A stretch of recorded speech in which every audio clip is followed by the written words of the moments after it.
Prólogo. Un saco de niños muertos. Era una mañana cualquiera, una mañana entre tantas. Una mañana tan común que parecía que no podía ocurrir nada reseñable en ella. Llegaba el invierno y el bosque había amanecido cubierto de escarcha. Las nubes se movían lentas por el cielo plomizo, venidas de ninguna parte, camino a ningún lugar. La puerta ruinosa que se alzaba en aquel claro era tan peculiar como el hombre desgarbado que se aproximaba a ella. Este llevaba un gastado gorro de aviador, una gabardina negra y un saco al hombro. Caminaba a paso vivo y la sombra que proyectaba no era siempre igual, a cada zancada variaba de aspecto. A veces el charco de oscuridad a sus pies adoptaba un número de brazos y piernas que no se correspondía con el cuerpo del que surgía. En otras ocasiones era un simple borrón amorfo que no guardaba relación alguna con nada que estuviera acostumbrado a contemplar el ojo humano. El extraño individuo llevaba un revólver y una espada en bandolera, ambos envueltos en una enfermiza luz verdosa. Pero lo más singular de su apariencia no era ni su sombra ni sus armas, lo que más llamaba la atención era el saco que cargaba. Era de tela basta y, aunque su contenido quedaba oculto a la vista, las formas que éste adoptaba contra el tejido resultaban lo bastante siniestras como para hacerse una idea de su naturaleza. El hombre del saco y su sombra cambiante atravesaron el claro hasta llegar a la puerta en ruinas. Era una puerta enorme, fabricada en madera grisácea, de arco apuntado repleto de tallas. A su alrededor todavía quedaban rastros del muro en el que se había abierto. Ladrillos destrozados que se abrazaban a su contorno como si tuvieran miedo a caer. Más allá de la puerta no había nada, solo la misma extensión de terreno baldío que conducía a ella. El arco se combó para moldear lo que bien podía tomarse por una sonrisa sarcástica. Aquel movimiento estuvo acompañado de un crujido de madera forzada. Los bajorrelieves que la adornaban parecieron agruparse en la curva superior, formando dos sombras semejantes a ojos entornados. ¿Quién se acerca?, se escuchó decir. La voz provenía de la misma puerta. Era una voz cascada y quebradiza. La voz que tendría la madera si ésta hablara. ¿Quién se atreve a entrar en los dominios de la carroña? Que el rey muerto te lleve, rezongó el hombre. Su voz era ronca y su aliento apestaba a aguardiente. Sabes muy bien quién soy. Igual que sé lo que llevas al hombro, Legión, añadió la voz de madera. Un saco de niños muertos, nada más y nada menos. Dime, ¿te sobra alguno para dar de comer a una puerta hambrienta? Que lo decida Barrabás. Franquéame el paso, maldita, o te reviento a balazos. La puerta rió y, mientras lo hacía, sus hojas se fueron abriendo, despacio hacia dentro, mostrando un paraje que en nada tenía que ver con el que se podía contemplar si se miraba más allá de su marco y el muro. Tras el umbral se veía un patio descuidado, de grandes losas manchadas de musgo negro, que antecedía a un enorme edificio cuyas formas sombrías tenían, a la par, aire de castillo y de mansión abandonada. Legión se acomodó mejor su macabra carga al hombro y atravesó la puerta. Esta se cerró a su paso mientras hablaba con su voz de carcoma y astilla. Que la oscuridad te proteja, que las sombras te amparen. Aquí mora la carroña. Sé bienvenida, criatura sin alma, estás en casa. Estás en la umbría. Por toda respuesta, Legión soltó un gruñido. El cielo de la mañana desapareció en cuanto puso un pie al otro lado del umbral. Se hizo de noche, una noche profunda, sin estrellas, que flotaba en las alturas como un espectro colosal. La puerta seguía a su espalda, pero aparecía ahora encajada en una muralla de ladrillo rojo que rodeaba el patio y la casa fortaleza. El detalle más peculiar de aquel edificio, aparte del aura de malignidad que flotaba a su alrededor, era que carecía por completo de ventanas, ni la más pequeña abertura se abría en sus muros. Lo que le daba un aspecto aún más rotundo, aún más real. El hombre del saco aceleró el paso.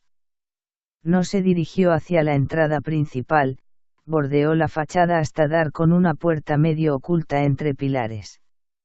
Llamó con los nudillos y la puerta, al tercer golpe, se abrió con un somnoliento quejido, dejando ver una escalera de caracol que se hundía en las profundidades. Antes de entrar, el hombre se quitó el gorro y lo enganchó en una presilla de su cinto. Sintió un fuerte retortijón en las entrañas al pisar la primera escalera.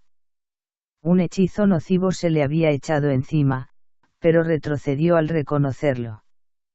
La magia defensiva de la casa se replegó, permitiéndole el paso y Legión, tras musitar un juramento, comenzó el descenso. Cada giro completo de escalera conducía a un pasillo. Legión los ignoraba por sistema. Mientras bajaba llegaban hasta él los más diversos sonidos procedentes de las galerías que desembocaban en la escalinata, ruido de maquinaria, de cadenas, de metal contra metal, latigazos, borboteos, gritos, gemidos y súplicas que nadie atendía. Un pandemonio que hablaba de tortura, horror y encierro. Alguien lloraba, un niño tal vez, y su llanto quedó tapado por la risa brutal de su torturador. En el descansillo de uno de esos pasajes se topó con una mujer embutida en una bata manchada de sangre. Llevaba unas gafas anticuadas y un bozal de cuero. Los dos intercambiaron un saludo con la cabeza antes de proseguir camino. Ella hacia arriba y él hacia abajo. Tras largo rato de descenso, los peldaños lo condujeron al fin a la planta que buscaba. Allí, al otro lado de un corto pasillo, se veía una única puerta, de color negro. Ese era su destino. Alargaba la mano hacia el pomo de la puerta cuando ésta se adelantó a su deseo y se abrió. La estancia a la que fue a parar estaba iluminada por pebeteros y velas colocadas de mala manera. Sobre cualquier superficie lo bastante plana como para sustentarlas. El lugar estaba atestado de trastos alambiques, jarras de contenido ignoto, libros deteriorados y muchísimo polvo. Una gran mesa con forma de L ocupaba la pared opuesta a la puerta. Ante ella, encorvado en una banqueta dotada de ruedas, se sentaba un anciano esquelético que en aquel preciso momento mantenía su vista fija en un libro abierto ante él. Legión alcanzó a ver que la cubierta del libro despedía un tenue brillo ambarino. «Te has hecho de rogar, Legión», le recriminó el anciano mientras se giraba en el asiento. Tenía aire rapaz, un deje de ave carroñera ansiosa de alimentarse. El torso desnudo y lampiño, la delgadez extrema y la nariz aguileña favorecían aún más esa impresión. Parecía un buitre reconvertido en ser humano. Ha sido complicado encontrar 4 niños recién muertos, Barrabás, se disculpó. No crecen en los árboles, ¿sabes? El anciano asintió con desgana y prolongó el último asentimiento de cabeza para señalar la mesa tras él. Legión se acercó a ella, tomó el saco con ambas manos y, tras desatar la cuerda que lo mantenía cerrado, volcó el contenido sobre la mesa. El ruido de los pequeños cadáveres al caer sonó triste y blando. Pero ninguno se conmovió en lo más mínimo. ¿Todos nacidos muertos?, preguntó el llamado Barrabás. El otro asintió. Ninguno estaba vivo al salir de su madre. Y todos son recientes. Al menos todo lo recientes que he podido encontrar dadas las circunstancias. Niños puros, muertos sin violencia. Justo como pedías. Barrabás movió la banqueta a lo largo de la mesa hasta acercarse al montón de cuerpecillos inertes. Se inclinó hacia adelante, tan doblado sobre sí mismo que parecía que las vértebras de su espalda iban a salir disparadas.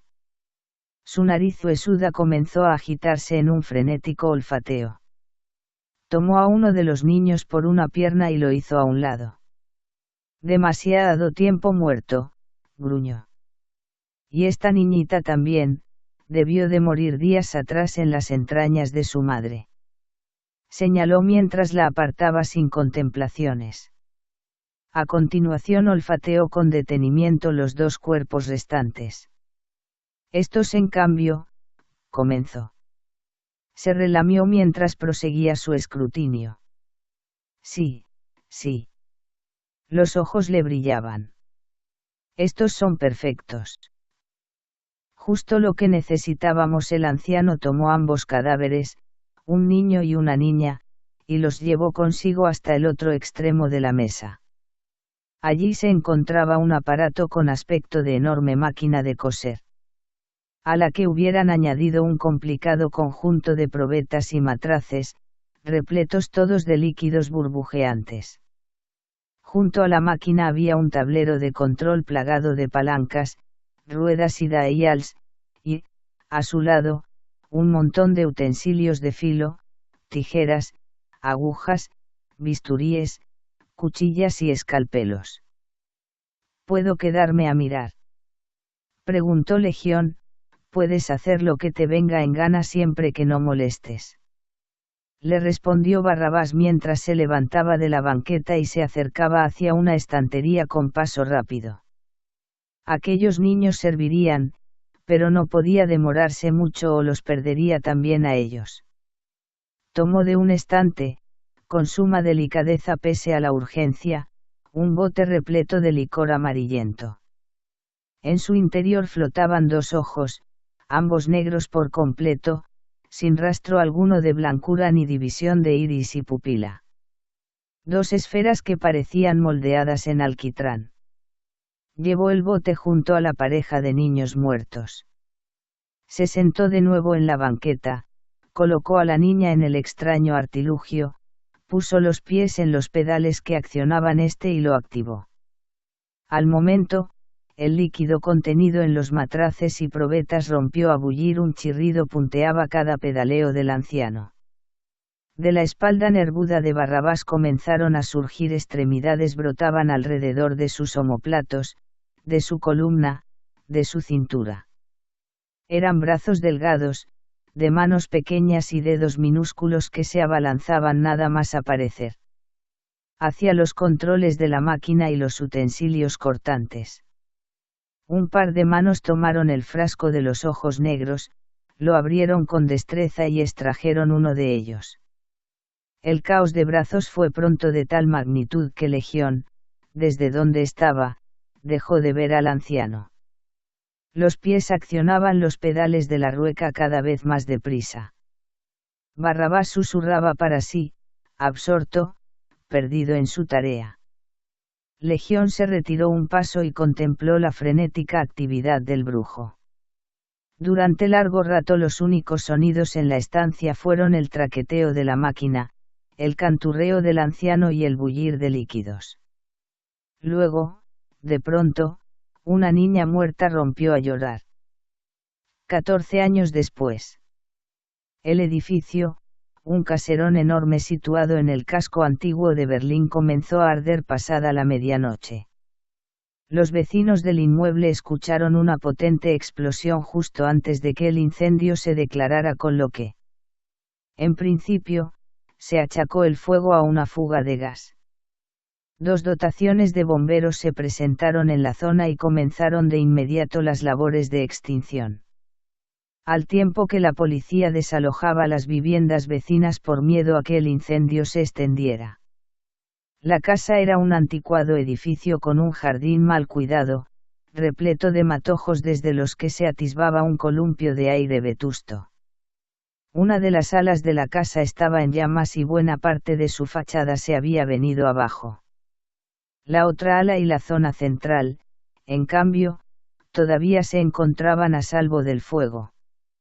Mientras un grupo de bomberos se dedicaba a controlar el incendio, otro grupo entró en el caserón para socorrer a las posibles víctimas. No habían pasado ni 2 minutos cuando un miembro del contingente salió de la casa. Con el casco en la mano y el semblante lívido. «Está lleno de muertos», anunció. Y tanto el tono de su voz como su aspecto dejaron claro que lo que habían encontrado estaba muy lejos de ser el escenario normal de un incendio con la entrada asegurada. Los primeros policías entraron en la vivienda. Los cadáveres estaban repartidos por todo el lugar, tan despedazados que resultaba imposible hacerse una idea de su número. El incendio había cortado el suministro eléctrico y los policías y bomberos avanzaban bajo el resplandor de las linternas. Su luz movediza iluminaba la carnicería. La sangre lo manchaba todo. Una de las linternas alumbró algo imposible, un antebrazo enorme, 3 veces superior a lo normal, velludo y musculoso. De uñas negras y afiladas. No encontraron más restos de aquel coloso, pero sí dieron con sus huellas. Pisadas descomunales impresas en sangre que desaparecían de pronto en mitad de una sala abarrotada de cuerpos carbonizados. Nadie daba crédito a lo que veía. Entre aquellas paredes había tenido lugar una verdadera batalla, no había otro modo de describirlo. Se veían armas de todo tipo esparcidas por el suelo, espadas, dagas, revólveres de aspecto extraño. La sensación de irrealidad en la que estaba sumido el grupo de bomberos y policías iba en aumento a medida que se adentraban en el edificio. Pronto encontraron las primeras llamas. Hasta el fuego tenía un aspecto acorde con aquel ambiente de pesadilla. Un tono amarillento, bilioso. El humo que culebreaba en las alturas parecía casi un ser vivo que intentara ocultarse a la vista. El agua a presión de las mangueras fue extinguiendo el fuego y facilitó el avance de los bomberos. Y mientras proseguían la marcha, más y más cadáveres les fueron saliendo al paso. Descubrieron el cuerpo de una mujer desnuda clavado en la pared por un arpón descomunal. Tenía los ojos cubiertos por una venda en la que aparecía dibujado un ojo de pupila irisada que, a la luz de la linterna y al resplandor del fuego, parecía moverse vigilante y atento. Más adelante, para su sorpresa, se encontraron con un caballo muerto. Estaba tumbado de costado con el vientre abierto y las tripas fuera. La presencia de aquel animal fue tan perturbadora que nadie se dio cuenta de que tenía un cuerno en la frente. Por fin, tras una eternidad de horrores y cuerpos despedazados, llegaron al que parecía ser el epicentro de la explosión. Tras un duro batallar contra el fuego pudieron comprobar el estado ruinoso en que había quedado la estancia. Los tabiques estaban hechos añicos, los muebles eran irreconocibles y los restos humanos que salpicaban el lugar eran demasiado pequeños como para reconocer a qué parte del cuerpo pertenecían. Pero lo más sorprendente de todo era que, en mitad de aquella devastación, había un espacio para la calma. Un círculo de 1,5 metros de diámetro que, de modo sorprendente, no había sido tocado por la destrucción. El entablado del suelo estaba entero, limpio de mugre y ceniza, y hasta se podía ver una silla intacta. Tumbada de costado allí dentro. En el centro de esa isleta estaba tendida la niña, una joven de unos 14 años, hecha un ovillo.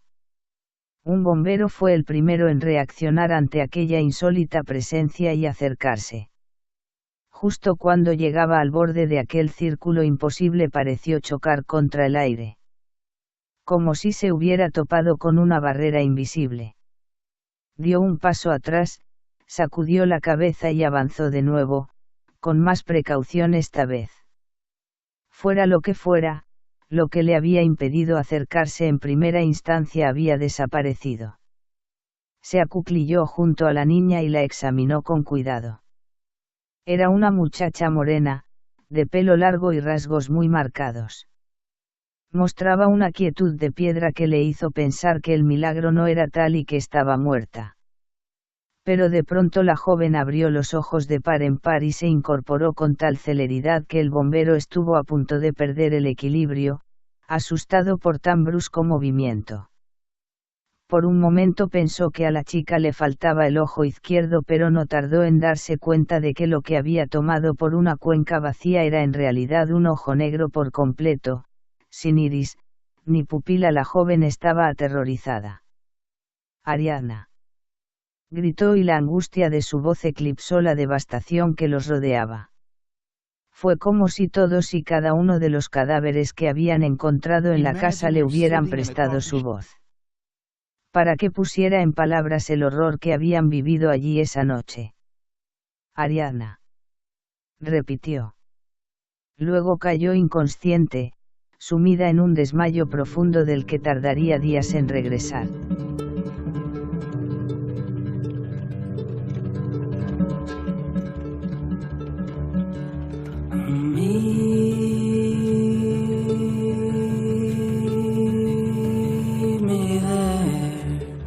Bundles of flowers away through the hours.